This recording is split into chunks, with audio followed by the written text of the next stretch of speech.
I was sitting on the couch, scrolling through my phone, when Chloe's name popped up on the screen again. The ping of her flight confirmation had come earlier, and I had texted her a few times already, trying to keep my mind at ease. She was leaving for a work trip, just 2 nights, and I kept telling myself she was responsible, professional, and that I had nothing to worry about. But the knot in my stomach wouldn't ease. "Hey, you'll be fine, right?" I typed and deleted it 3 times before sending. Almost immediately her reply came. "Of course, babe. You know me." I smiled faintly, but it didn't reach my eyes. I wanted to believe her. I always wanted to believe her. Chloe had been my rock, my partner, the woman I shared everything with. At least that's what I thought. That Friday night, the house felt too quiet. Chloe had already packed, and I kept myself busy with small chores, trying to ignore the creeping feeling that something was off. Then, around midnight, I heard my phone buzz. It wasn't a text from Chloe, it was a notification from a social app one didn't usually check. My curiosity got the better of me and I unlocked it. A message popped up. "A new contact, can't stop thinking about you. Wish you were here." I froze. My heart skipped a beat, and my hands trembled as I scrolled further. More messages, flirty and intimate, exchanged between Chloe and this stranger. My stomach turned over. I read one again, unable to believe what my eyes were showing me. "Last night was amazing. When can I see you again?" I dropped the phone onto the couch, feeling the weight of betrayal press down on my chest. My mind spun. Did she even care about us? Did she ever? I replayed the last few weeks, every laugh, every touch, every whispered promise. It all felt like a lie now. "Chloe," I whispered into the empty room as if saying her name aloud could summon some kind of explanation. But the silence answered me back, cold and empty. I tried to calm myself. Maybe it was a joke, a misunderstanding, a mistake. My fingers hovered over my phone, hesitant, shaking. I typed a text, deleted it, then typed again. "Hey, we need to talk. Now." I pressed send before I could second-guess myself. My eyes went to the door, imagining her walking back through it and explaining everything. But I knew she wasn't there. She was miles away, probably laughing or smiling at the same messages that were destroying me. The hours passed in a blur. I couldn't sleep, couldn't eat, couldn't focus.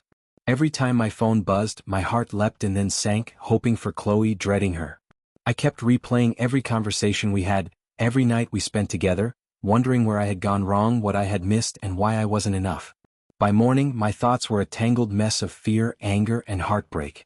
I paced the apartment, talking to myself, trying to reason with my own emotions.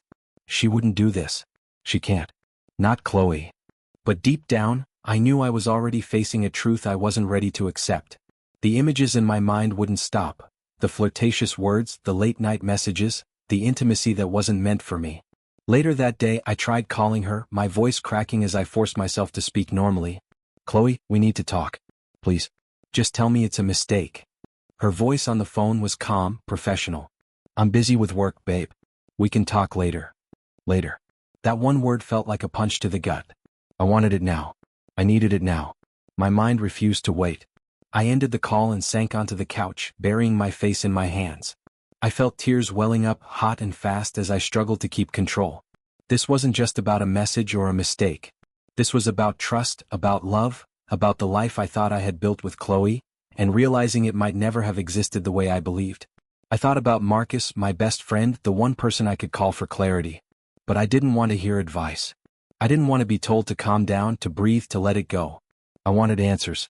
I wanted Chloe to look me in the eye and tell me why she had betrayed me. The hours dragged on. I sat there, staring at the ceiling, replaying every moment of the weekend in my mind. Every laugh, every hug, every "I love you" now felt like a dagger twisting deeper into my chest. By nightfall, I was exhausted, mentally and physically drained. I pretended to sleep, lying stiffly in our bed, but I wasn't asleep. My tears soaked the pillow as I whispered to the darkness, trying to make sense of a world that had suddenly shifted under my feet. Chloe had always been the center of my life. And now, I didn't know if I even knew her anymore. The front door clicked open and Chloe's familiar voice called out cheerfully. "Hey, I'm back." I forced a smile, my stomach twisting with unease. "Hey, welcome back." She dropped her bag near the couch and stretched. The trip was exhausting, but it went well. "You should have come with me," she said, laughing lightly. Her casual tone stung more than I expected.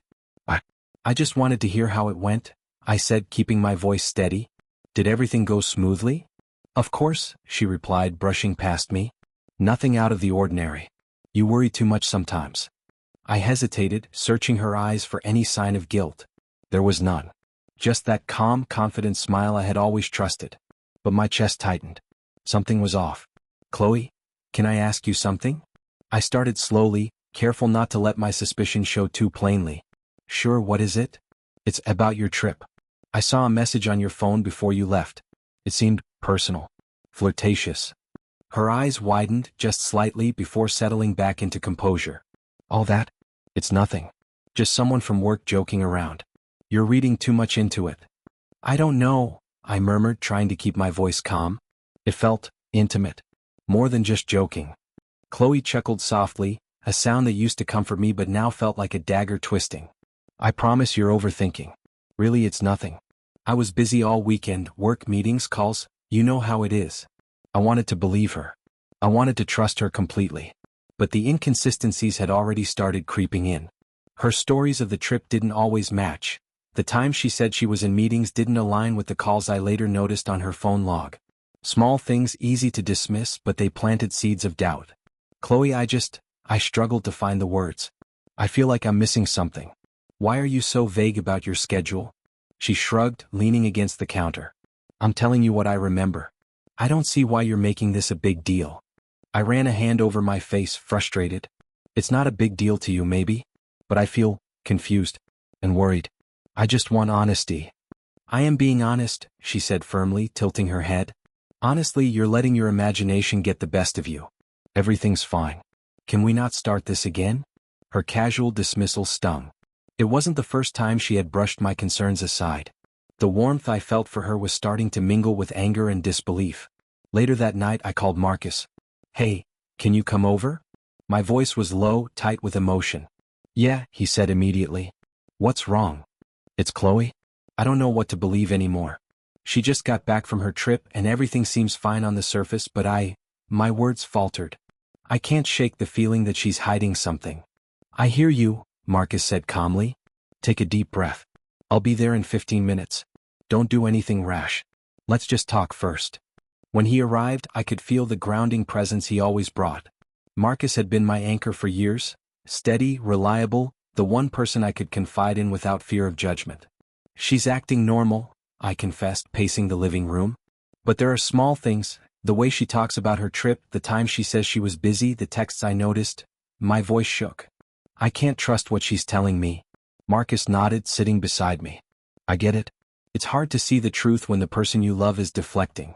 But don't let anger cloud your judgment. Observe, be careful, and protect yourself emotionally. You don't have to confront her until you're ready. I feel trapped, I admitted quietly. I don't know if I'm imagining it all or if I'm right. I can't stop thinking about it. Every smile, every word, it's confusing. You're not imagining it, Marcus said gently. But don't let this fracture you. You've got to take care of yourself. Let her words hang for now. Watch, listen, but don't let it destroy your peace. Focus on what you know is true, your instincts, your feelings. His advice calmed me slightly, though the tension in my chest remained. I realized then that I was standing at a crossroads. Confront Chloe and risk a fight, or step back and observe quietly, trying to gather the truth. Either choice felt heavy, full of stakes I wasn't sure I could handle. By the end of the night, I lay in bed, staring at the ceiling. Chloe slept soundly beside me, completely unaware, or pretending to be, of the storm inside me. I felt a hollow ache, a mixture of love, doubt, and heartbreak twisting in my chest. I wanted to reach for her, to ask again, to demand the truth. But I didn't. I simply closed my eyes, letting the silence stretch between us. The lies, or what I suspected to be lies, hung in the air, unspoken, suffocating. And somewhere deep down, I knew this was just the beginning of a long, painful unraveling. I noticed it first in small ways. Chloe would sit on the couch, phone in hand, scrolling or texting, her laughter soft and distant. Not the warm laugh we shared, but something lighter, fleeting, almost secretive. Hey, I said one evening, trying to sound casual. Who's making you laugh like that? She glanced up, smiling faintly. No one. Just a funny message from work. Relax. I didn't relax.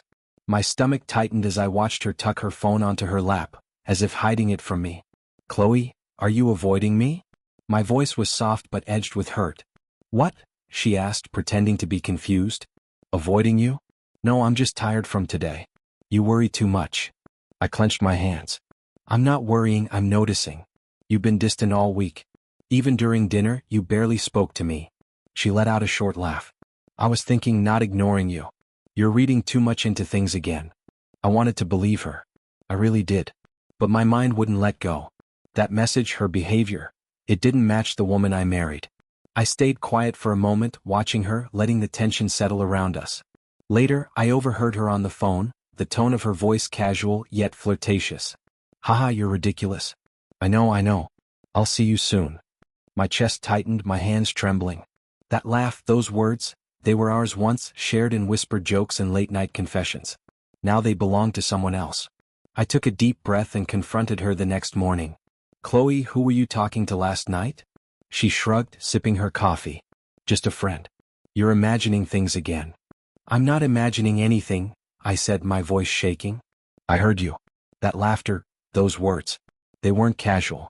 They weren't for a friend. She sighed, rolling her eyes slightly. Honestly, you're overthinking. You can't let your mind run wild. I'm telling you, it's nothing. I felt anger bubble under the surface. It's not nothing to me. Everything feels like it's slipping away. I don't know who you are anymore. Chloe set her mug down, finally meeting my gaze, but her eyes were calm, unreadable. I'm still me. Maybe you're just too insecure. You're turning things into drama where there's none. I opened my mouth to argue but stopped.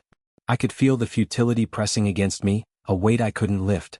She had mastered the art of evasion, turning my concern into a reflection of my own inadequacy. That evening I called Marcus. Hey, can you come over? My voice was tight with frustration and disbelief. I'm on my way, he said. What's going on?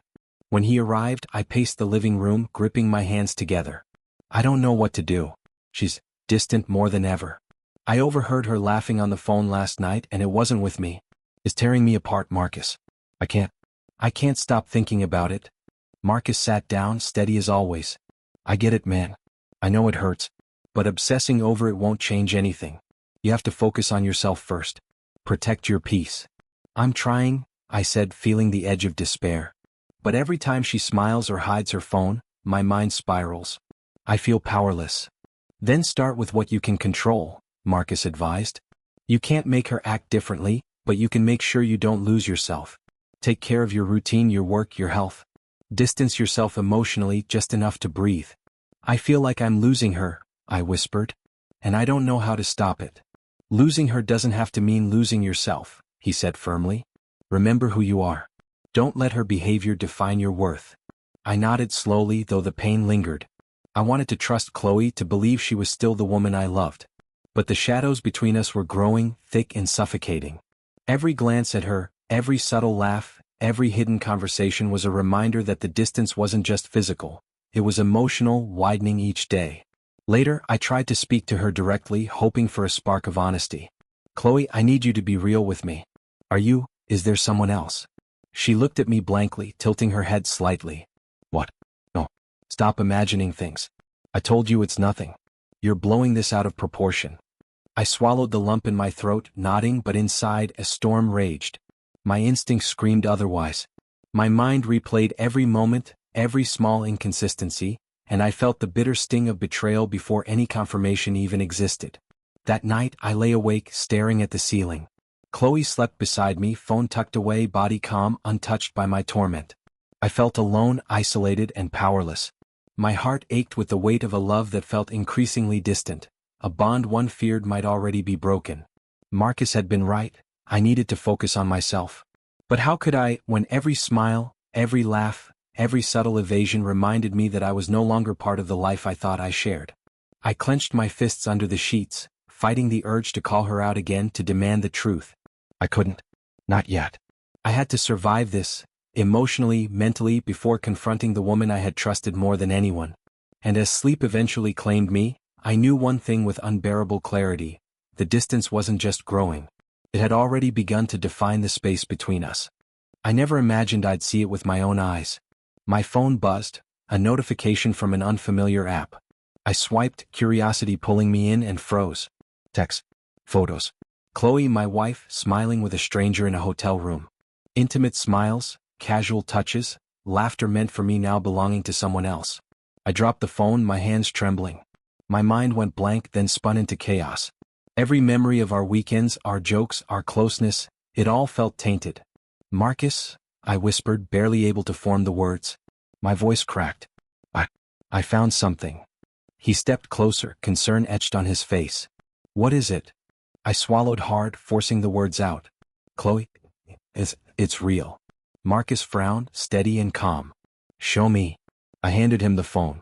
His eyes widened as he scrolled, taking in every message, every photo. Oh man. I'm so sorry. Sorry? Marcus, I couldn't speak. My chest heaved, betrayal coursing through every vein. My stomach churned, every memory twisting into sharp shards of pain. I knew I had to confront her. I couldn't breathe with the deceit hanging over me. I waited until she returned home later that evening. She walked in carrying her bag, smiling as if nothing had changed. Chloe, we need to talk, I said, voice low but steady, though inside I was collapsing. She paused, eyes curious, not wary. About what? I held up my phone, shaking. This. All of this. The messages. The pictures. You slept with him. Her lips curved slightly. I did. I staggered back, disbelief consuming me. You just admit it? Just like that? She shrugged, casual. What's the point of denying it? You already know. Casual? How can you say it so casually? My voice rose despite myself. Do you even understand what you've done? She met my gaze evenly, almost bored. I was lonely. I wanted attention. I wasn't thinking about the consequences. I'm sorry, but that's all it was. I didn't mean to ruin everything. Not mean to? Chloe, you ruined everything. I shouted, pacing the room. Everything we built, every promise, every laugh, every night, you just threw it away. She tilted her head, almost empathetic, but her eyes were distant. I didn't ask for your forgiveness. I did what I needed. I felt hollow, like someone had ripped my chest open and left me bleeding in silence. You replaced me. You pitted me for being home alone, and you let him do what I should have been doing. She sighed, shaking her head slowly. It's not about replacing you. I just needed to feel alive for a moment. That's all. I didn't think about the hurt I'd cause. Alive. I laughed bitterly, the sound cracking through the tension. Chloe, you call destroying us, lying, betraying, feeling alive? Her expression softened, almost mockingly gentle. I said I'm sorry. I don't know what else you want me to say. I felt the walls closing in. I wanted to scream, to hit something, to make her feel the fracture she caused. But nothing came out except trembling breaths and tears. I trusted you. I loved you. I know, she said, voice calm. And I'm sorry you feel that way. But it happened. You can't undo it. I sank to the floor, my hands gripping my hair, sobbing. Marcus crouched beside me, steadying me. It's okay. I've got you.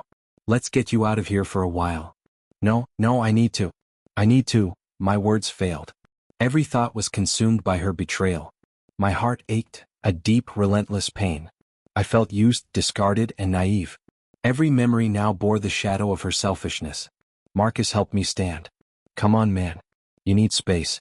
Just a few days. Clear your head. I nodded numbly, letting him lead me to the door. Chloe watched us leave, expression neutral. No pleading, no chasing, just calm. A calm that mocked me, that carved the truth deeper into my chest. Outside, the air hit me and I inhaled sharply. It didn't feel like freedom. It felt like survival. I had to step away before the walls of our home crushed me completely. We drove in silence for a while. Marcus didn't say much, just kept a steady hand on the seat beside me.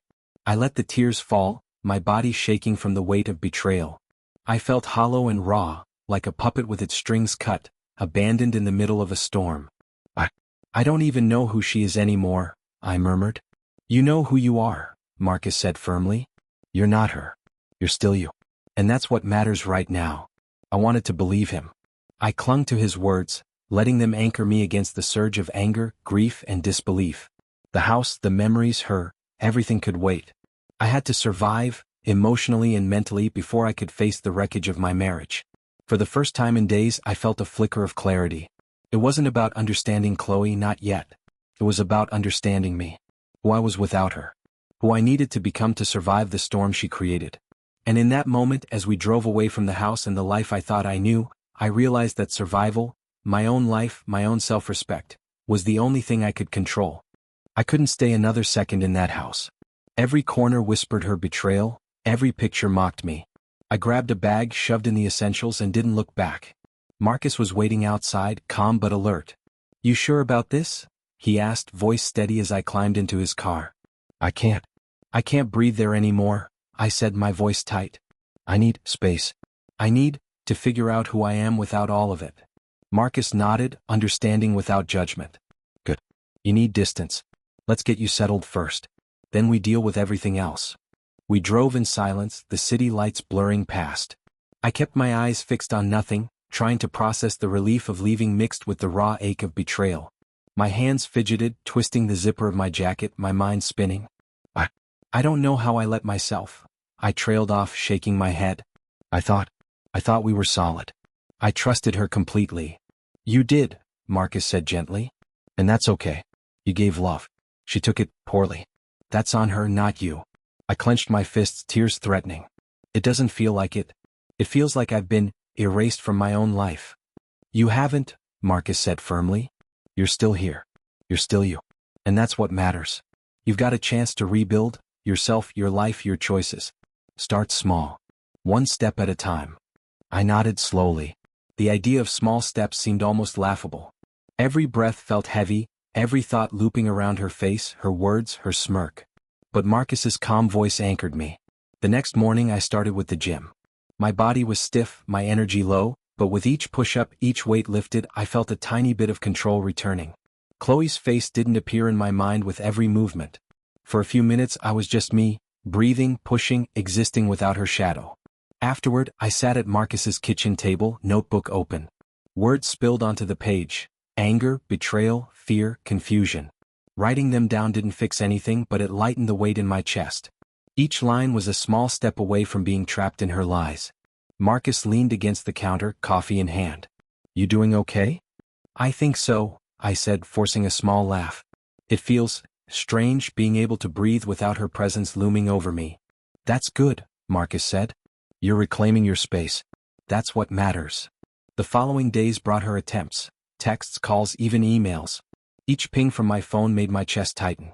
Chloe's words were dripping with offense and fake hurt. "How could you just leave me like that? Do you even care about us?" I didn't reply. I didn't even glance at her messages. Each unanswered call and ignored text was a reclaiming of power, a silent refusal to allow her selfishness to dictate my emotions. One evening Marcus and I went for a walk. The city was quiet, lights shimmering on wet pavement. I admitted aloud, I thought leaving meant guilt. I thought I'd feel guilty, but I don't. I feel relief. I feel like I might survive this.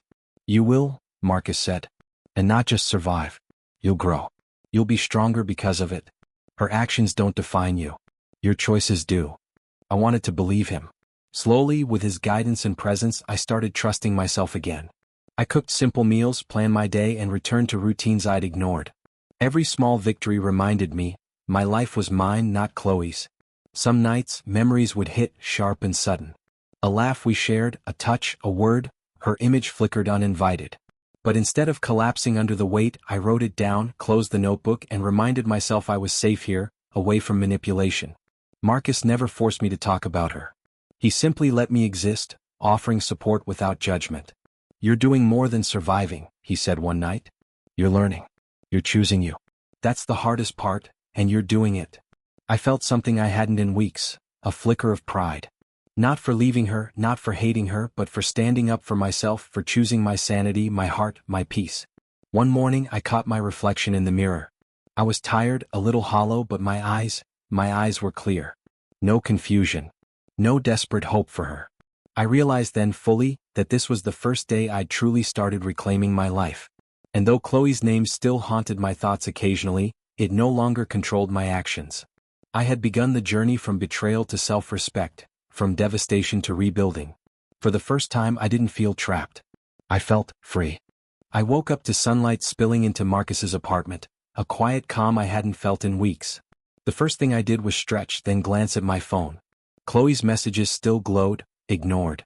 I didn't touch them. Instead, I focused on breathing, grounding myself in the moment.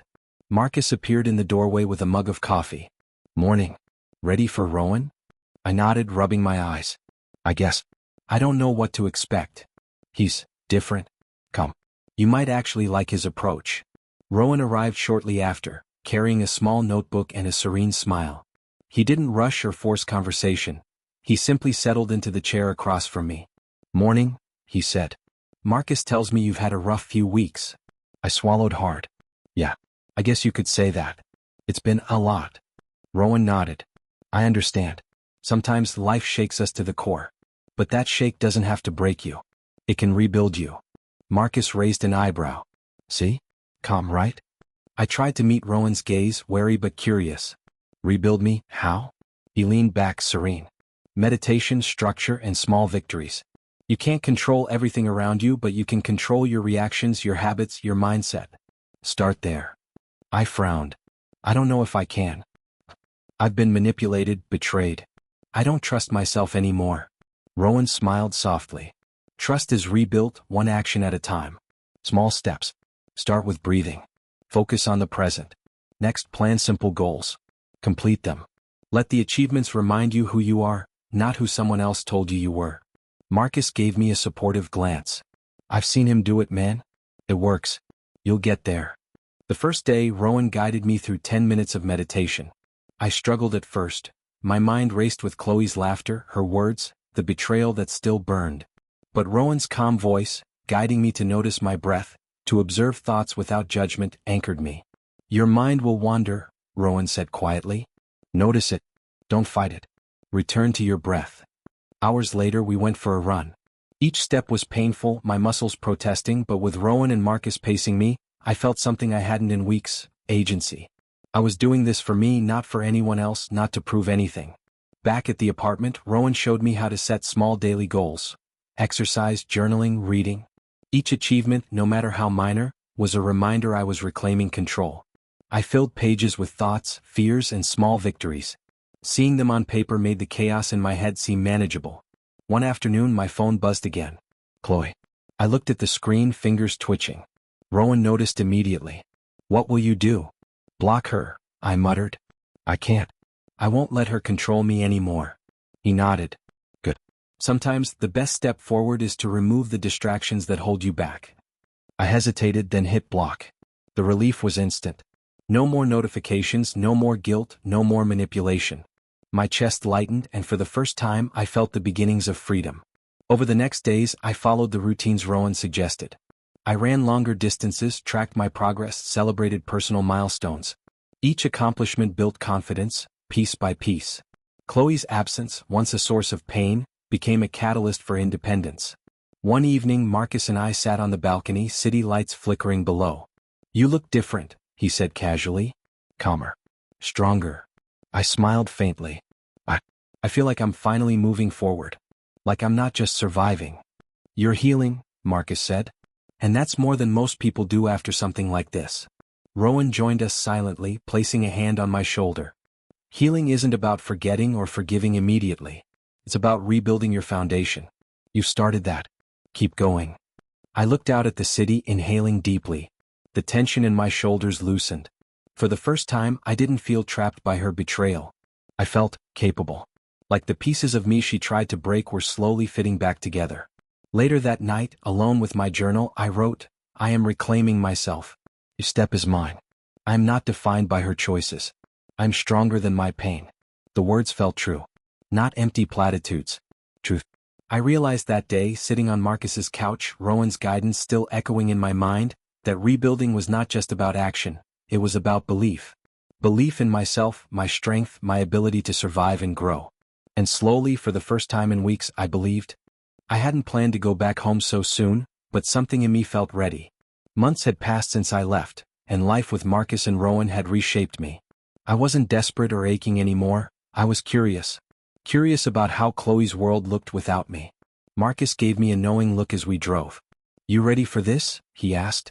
I think so, I said, gripping the door handle. I'm not going back for her. I just want to see. Rowan, calm as ever, nodded from the back seat. Observation can be powerful. Just remember you're watching from your strength now, not weakness. The house looked the same on the outside, but inside the atmosphere had changed. Whispers reached me even before I opened the door. Our neighbor mentioned seeing Chloe arguing with someone outside a cafe, her face red and frustrated. Her once confident charm seemed slightly strained, her smile forced. Inside, I noticed the subtle shifts immediately. Chloe moved differently, quieter. She avoided mirrors, glanced around nervously. Even the way she laughed was calculated, lacking the ease it once held. I didn't feel the old ache. I felt calm, like an observer noting a storm pass. "Chloe?" I called softly, stepping inside. She froze, then slowly turned. Her eyes widened, a flicker of something, guilt, fear, maybe regret. "You're back," she said, her voice softer than I expected. I leaned against the wall, arms crossed. "I am. For a visit." Her lips trembled. I wanted to talk. "I'm sorry for everything. I shouldn't have." I held up a hand. "I hear you." No anger, no tears. Just acknowledgement. That was all she was going to get. Chloe swallowed hard, her eyes avoiding mine. I never thought you'd leave like that." I thought about what I deserve," I interrupted gently. "And I acted. That's all you need to know." She shook her head, clearly unsettled. I've tried to fix things, but I see now, maybe it's too late." I didn't respond. I didn't need to. My silence said more than words ever could. My heart no longer ached, it merely observed. Later, Marcus and Rowan joined me in the living room. Marcus sat on the couch, arms folded, his expression unreadable. Rowan leaned against the doorway, calm, detached.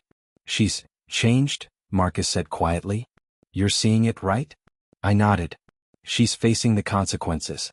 Her charm isn't enough to hide the cracks anymore." Rowan added, "Karma doesn't always hit fast, but it finds a way. You've freed yourself from the chaos. Now it's letting the natural order unfold." I watched Chloe from across the room as she tidied aimlessly, muttering to herself. Her phone buzzed repeatedly and she hesitated before answering. The conversation was brief, her voice shaky, defensive. I recognized the words she used to charm, now laced with tension. Even her colleague on the other end sounded irritated. I didn't intervene. I didn't need to.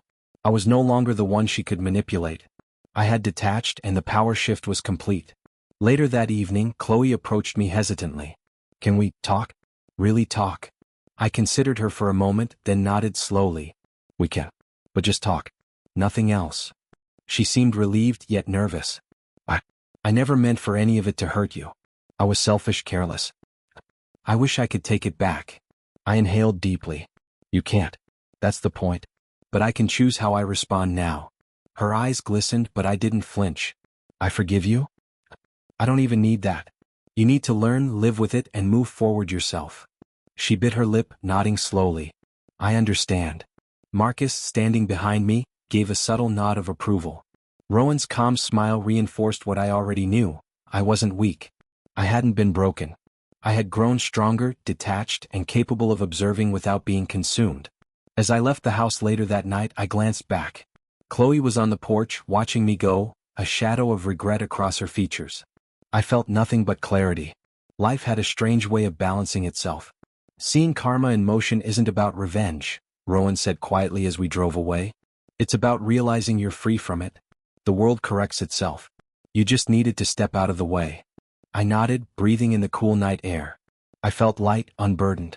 For the first time, I understood the power of detachment. Observing didn't hurt. Watching her stumble wasn't satisfaction, it was reality. And I was finally living in mine. "Let her learn," I said softly. "I've got my own life to build." Marcus clapped my shoulder. "Exactly. You're done being a part of her chaos." Rowan smiled knowingly. "And now you move forward. Stronger. Wiser. Untouched." For the first time in a long while, I didn't look back. I only looked ahead, calm, clear, and fully aware of my own worth. The first morning in my new apartment, sunlight slanted across the floor, making everything feel sharper, cleaner, somehow more mine. I stood by the window, looking out at a city that didn't know my past, didn't care about Chloe, didn't owe me apologies. It was strange, liberating, and terrifying all at once. Marcus had helped me move the last boxes yesterday. Rowan had stopped by, offering advice about routines, grounding exercises, and the importance of reclaiming my space. "You'll feel the weight lift," Rowan said calmly. "It's not just physical, it's emotional. Let it go here and you'll carry less with you everywhere else." I nodded, feeling the truth in his words. "I'm ready. I need to be ready." Marcus leaned against the doorway, coffee in hand. "Ready for what?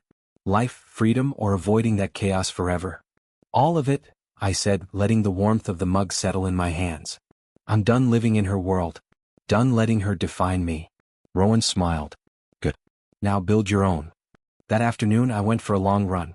The city hummed around me, strangers brushing past, life moving without pause. Each step felt like a small victory, each breath a reminder that I was here for me, not Chloe. My muscles burned, my lungs heaved, and for the first time I was alive in my own skin.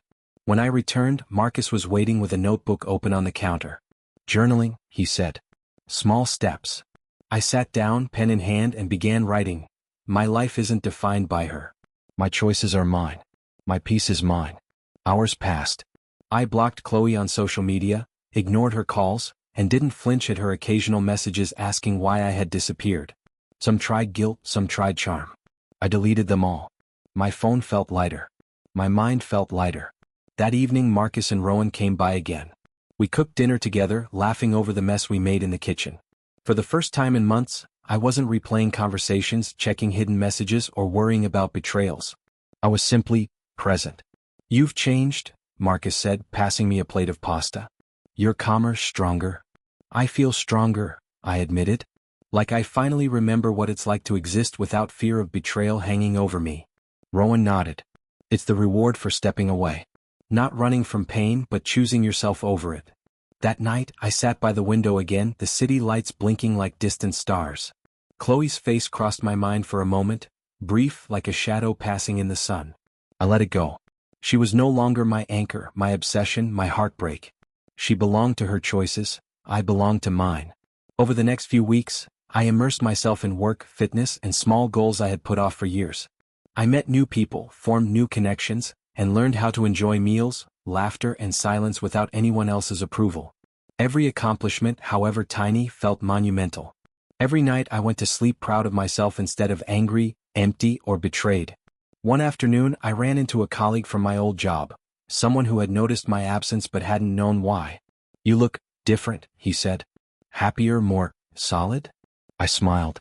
I'm learning to live for me, not for anyone else's drama. He nodded, impressed. Good for you. You deserve it. That night Marcus and I talked about the future. You think about going further? He asked. New city, new job, maybe a fresh start? I thought about it, picturing a place that didn't hold echoes of Chloe, her messages, or her lies. Yeah, I said finally. It's time. I've chosen myself. That's enough. Rowan, visiting for his evening guidance, gave a rare approving smile. Choosing yourself is the hardest step, but it's the most powerful. You're finally untangled from the past. As the weeks became months, I watched from a distance as news of Chloe trickled through mutual friends. She seemed smaller somehow, her confidence cracking under the weight of her choices. Her attempts to regain attention, to charm, to explain, it all landed on ears that no longer listened. I didn't rejoice in her failure, but I observed with calm detachment, knowing life had a way of balancing itself. One evening I caught my reflection in the mirror. I studied the face looking back, strong, clear-eyed, and free from the shadows that once haunted me.